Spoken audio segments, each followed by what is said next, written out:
Very good afternoon to you here on Youth Empowerment Television Show, your most authoritative youth analysis program you can find across the African continent. It's a big good afternoon to you guys, and we are getting ready for the Easter celebration. Christ came to die for our sins, and of course, anytime there's another opportunity for Easter, we must be happy because we are all going to be renewed in spirit, in health, and in everything. My guest is already seated in the studio today with me, and we are so excited to host her here in the studios of Pan African TV. We'll be having a chit chat with her, but before that, let me share some few words of encouragement. What are you doing to ensure that your name becomes a big brand name? Are you aware that many big names we have in the world today are as a result of people taking their names very, very serious? Do you know that Dell is a name, is a surname? I mean, because he's Michael Dell. Do you know that? I mean, I can give you countless, even Adidas. I mean, I can give you lots of them. Giorgio Armani. I can give you Bloomberg, which is financial services. Lots of them. So it means that if you take your brand serious, if you identify yourself as a very serious individual, there are lots of steps that you can take to ensure that in as much as people feel they are buying brands, they are paying to come and watch you, they are paying to come and see you perform, they are paying to have some services from you, not knowing they are also paying for your name. They are giving your family money, and so it's very much important that you take your brands very, very serious. I was giving you lots of names. I mean, and we are so excited. Casio, the Casio watch we know, Chevrolet that we know, Dell. I mean, given lots of them. So as a young person watching me, just know that you can get your brand very serious. You can take life very serious, identify your potentials, and strengthen it. 30 minutes after 1, my guest is already seated in the studio here. She's a big star, and it's a big pleasure for us to have her in the studio here. Meredith, you're welcome. Thank you. Such a pleasure to have you here. Thank you very much. How many days since you dropped Ghana? I came here Monday evening. Monday, so, yeah. okay. It's like your third day, I guess. Yes. Okay, right. So for those who are watching us, we're having an exclusive interview. There's a personality profile interview that we bring you every Wednesday.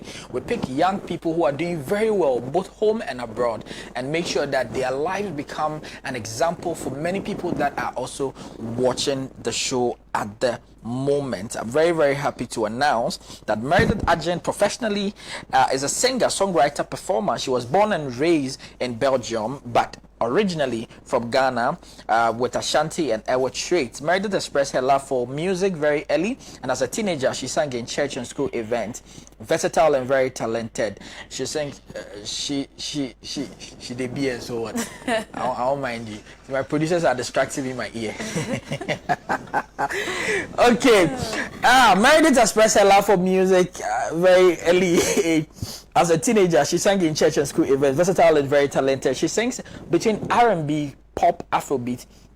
Her creativity has placed her in more redefined contemporary genre, Afro R&B. She rose to. I mean, what is so special about Meredith? You don't just combine only your talents. You also you're a financial consultant. Oh yes. And you're also a parliamentarian, a youth parliamentarian in Belgium. Yes. How do you blend these 3 big projects for yourself? It's only God. Wow. That's the only truth I can say. But it's hard work, consistency, and you just have to like if you have an opportunity and it's part of your interest, you have to just go for it. And you can't do half work. You have to do you have to give everything. Full time.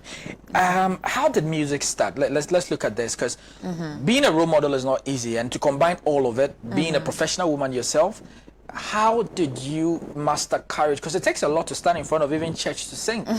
Sure. How did it begin? Okay, so it started when I was 11. So I was always going to choir practice, but I had this choir leader that I don't know if he was trying to demotivate me or whatever. So I could never sing. But you know, in churches you have people that can sing and you have people that can't sing, but a lot of people are in the choir, and he never gave me an opportunity. Wow. So there was this one day, there was one person leading in church, but she lost her voice, and I was sitting at the front, and then she just gave me the phone. She said, she told me to just take the You're not ready. You're not ready. I wasn't ready. I was shaking. I wasn't ready at all. Wow. So that's how it started. I remember I sang Jesus, Lover of My Soul. Yeah. And I was holding my mic, but your hands were shaking. It was shaking.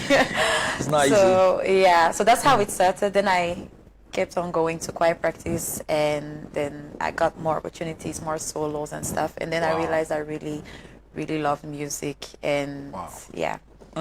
So after that performance, did you now, I mean, practicing and all of that, did you have that feeling that no, I think this is something I could take it serious, and it will get me far? Well, it was something I was doing consistently.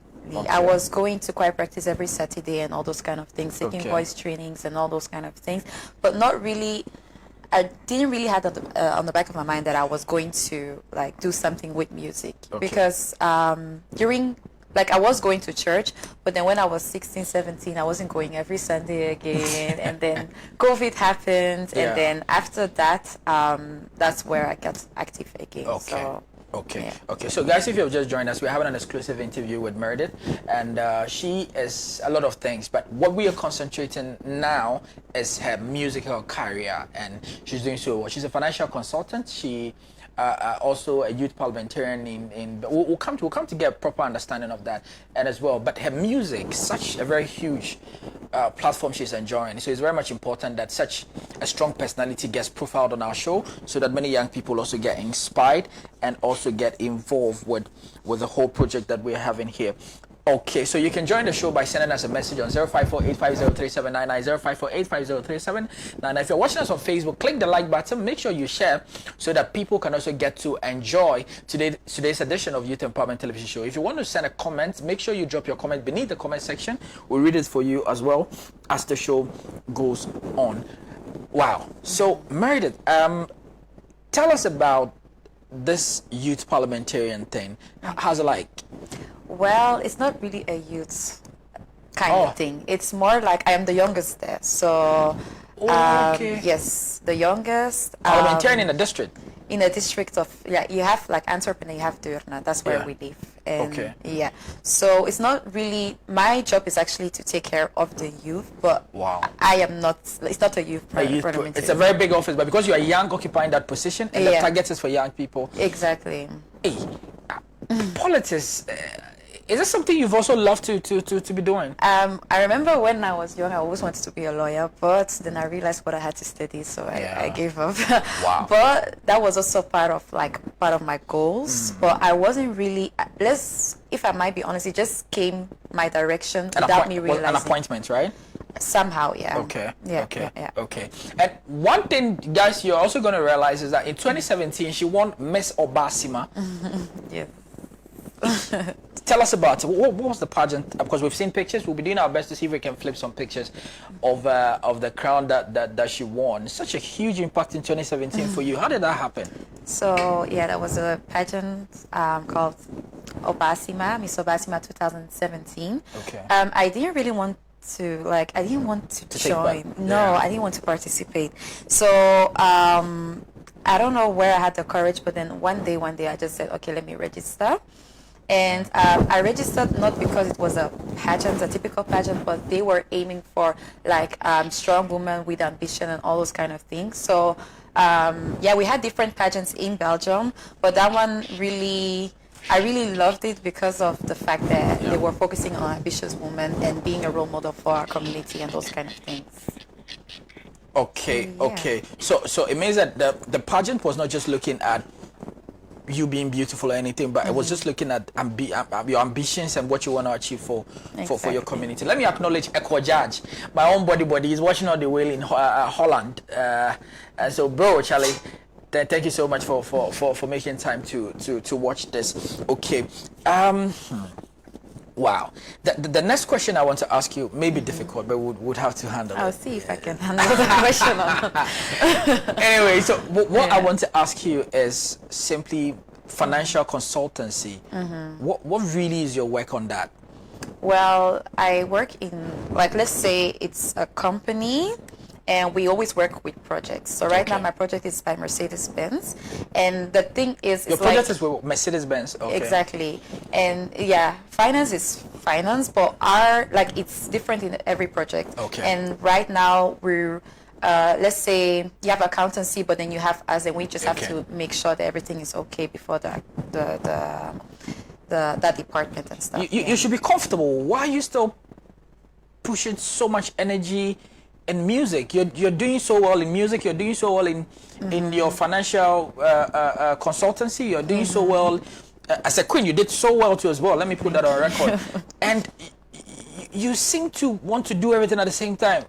Yeah, You love money. Is it for music? Are you looking for more money at the music side too as well? For music, is just something I love to do. 100% sure. For like the finance is to pay bills and all those kind of things. No, I'm not going to lie. I'm not going to say I love it, but because I studied communication management, so it is something different. But during COVID, I graduated on 2020, and you have a degree in communication also. Yes, exactly. Okay, sure. But there were no jobs in communication, so I had to like force myself to learn something new, and that's where I went to finance. So finance is not really my field, but it's something I actually do just because I have to do it. Yeah. Wow. 054-850-3799, 054-850-3799. Join the show by sending your contributions. Judge comes to send a message again. He says that she needs to come and see me for a sellout in Holland. No, bro, make you no worry. I know what you can do. And he's on Ghana Today Radio in Holland. He's doing very, very well too as well. Okay. Meredith, comparing our music industry to that of what happens in Belgium. Yeah. What difference can you tell from that with your experience? Like what I've realized is that like you need links in Belgium, you need links in Ghana. And if you know the right people, then it is very easy. Yeah. But the only difference is like in Belgium, people are more strict. They are more like, how should I say, like they don't be around the bush. They just say what it is and that's it. And I have the feeling that in Ghana people are more like, oh, we can work together, we can do this, we can do that, and then lip service. Yeah, and then after a month, after 2 months, all of a sudden they'll come with amounts and they'll be like, but that wasn't the agreement. Plan. So so I think like in Belgium, when there's an agreement, there's an agreement.